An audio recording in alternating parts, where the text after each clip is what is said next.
All right, here we are. Let's do this. Sunday night, 5:30 p.m. Got some interesting things to talk about.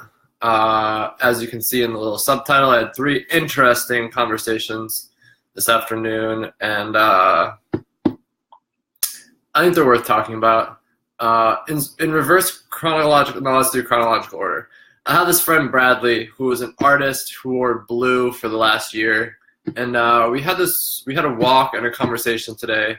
And he's a mixed media artist who's doing a book, and he has this belief which I found mind bending, that like if you put your mind to it and you try, you can do anything you want, and that any belief that we can't is a self-limiting belief that has no basis in reality, right? Like if we believe we can't do something, the only thing that's stopping us from doing that thing is ourselves. And I fought him on this idea, like, no, that's not true. Sometimes we just run up against limitations. Like sometimes you can only get so far. And he adamantly disagreed. And it was a really interesting conversation. Like he made I guess his argument is that every sentence begins with one letter, right? And every word begins with one letter. So you have to, as long as you try, as long as every single day you try and you believe fully, it's kind of like the leap of faith argument. Then the world, I guess that's exactly what this is. This is like I went and saw an oracle a couple of months ago who did tarot cards or astrology cards, and this was her argument, that if you take a leap of faith, then the universe will meet you. And this is Bradley's argument, that we live in a world which is will catch you and will support you and will lift you up. And so if you have, like, I said, well, Bradley, that's kind of disingenuous, right? Like, let's say I wanted to be president. Like, I'm not president. I can't afford to be president. I don't have the means. He's like, did you do everything in your power to become president? Did you wake up every day and make that your goal? And I'm sure Bradley would be able to flesh this argument out more. And he has a way of speaking that's kind of like that black lady from The Matrix who gives Neo the cookie, and they have that little spoon conversation where, is it the spoon that's bending or it's you bending? But I think it's fair to summarize his point as like, you can do anything you set your mind to. And if you think you can't, that's what's preventing you from doing that. And I said, one of my objections was, well, listen, like if I want to lift that car, like your argument's going to win, because you'll say, when I can't lift it, you'll say you didn't believe that you could lift it. And I said, you're always going to win that argument, because whenever I can't do something, you'll just say, did you actually fully believe? And he said rhetorically, like, yes, that's correct. Like, did you fully actually believe? Did you 100% commit? And this goes back to the Bible and to the great archetypal stories, right? This is the creation story, right? Like God decided to make heaven and earth, right? Like he put himself out there day by day. He created one foot in front of the other. He spoke his truth into the chaos, and out came the world, outpoured the world. And that's a really perplexing argument. And my resistance is like, well, here's why it matters, because I think there's a whole class of millennials, and myself included, who are like, we want to do these things with our lives. I want to be a writer. I want to write for a career. Like, I don't want to have to, you name it, work at a grocery store as a dishwasher, work at a school work in a public school as an English teacher teaching their standardized public curriculum. I don't want to have to do that. I want my highest thing. Like, maybe I want to be a hip hop artist. That'd be cool. And he would say, well, that you can do that. All you have to do is put your mind to it and work hard. And I think it's perplexing, because I'm like, no, you're not taking seriously how hard it is. You're not taking seriously that I might work for 25, 30 years and still never make it. And if you follow Gary Vaynerchuk on on any social media, Instagram, YouTube, Twitter, whatever. He's a digital media specialist, self-made entrepreneur. He says the same thing, right? He says you can do anything you put your mind to, especially as a young person. He said you may have to work so hard to get that, but you can do whatever you want. You can do absolutely anything. The future is your oyster.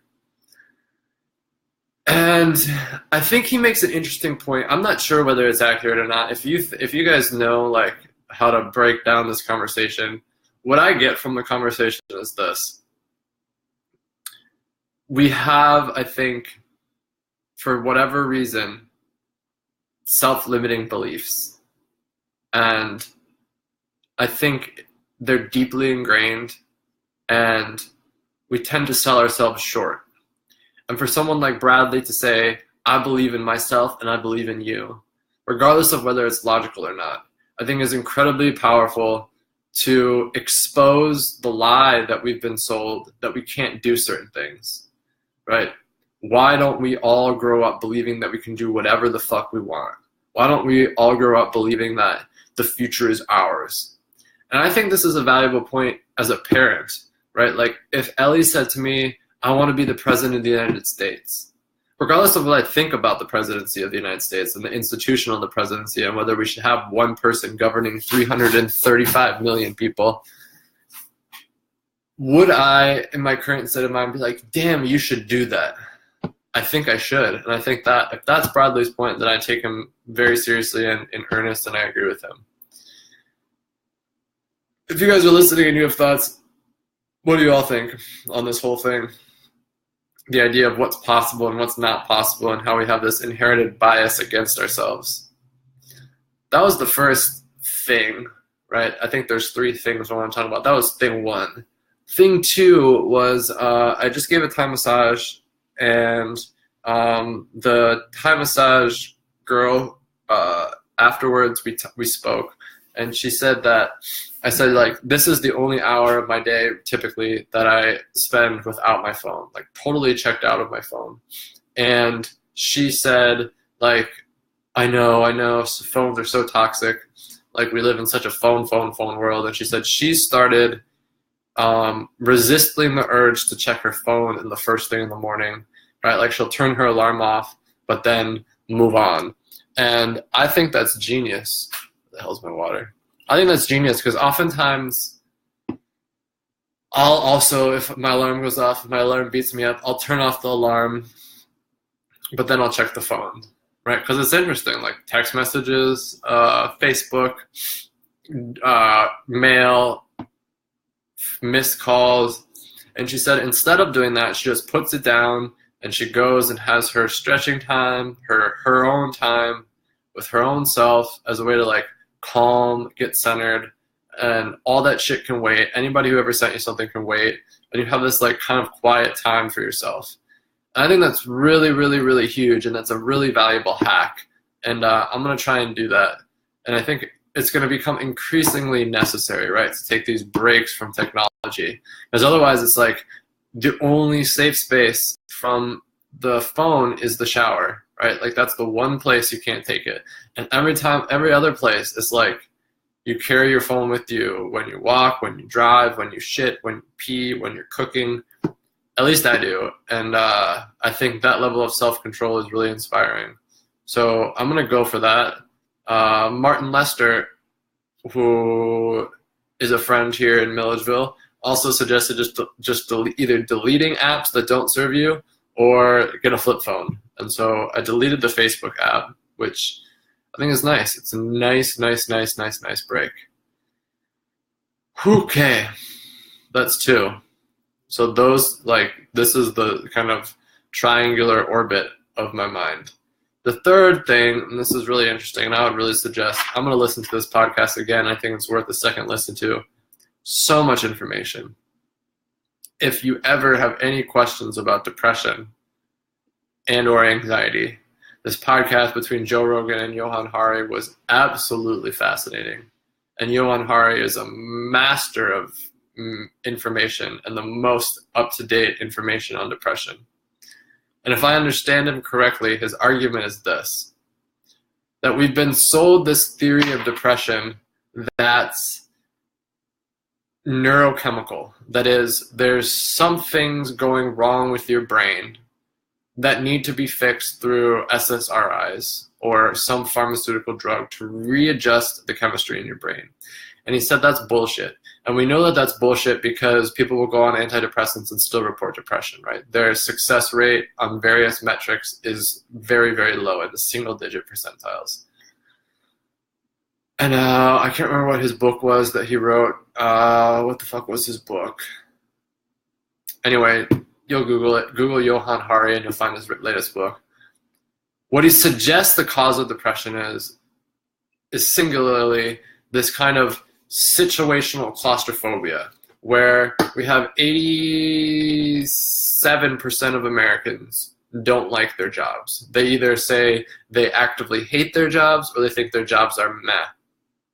87%. You have that waking life of 12 hours a day in a situation you don't like, that you hate, right? And you're going to feel depressed. You're going to feel like you have no purpose, no life, no trajectory, all these sort of things.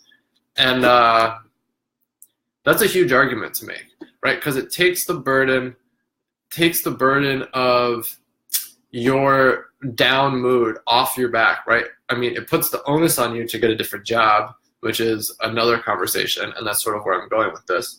But it makes it so that, like, hey, look, this isn't your fault biologically. There's nothing wrong with you. It's just you're put in this situation where you're not set up to succeed, right? You're not doing something you're passionate about. You're doing something just to get by. And that's a massive, massive, massive, massive, massive problem.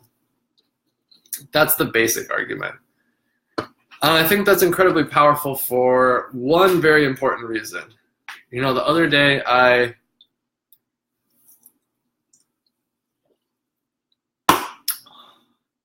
Nikki Krause is here.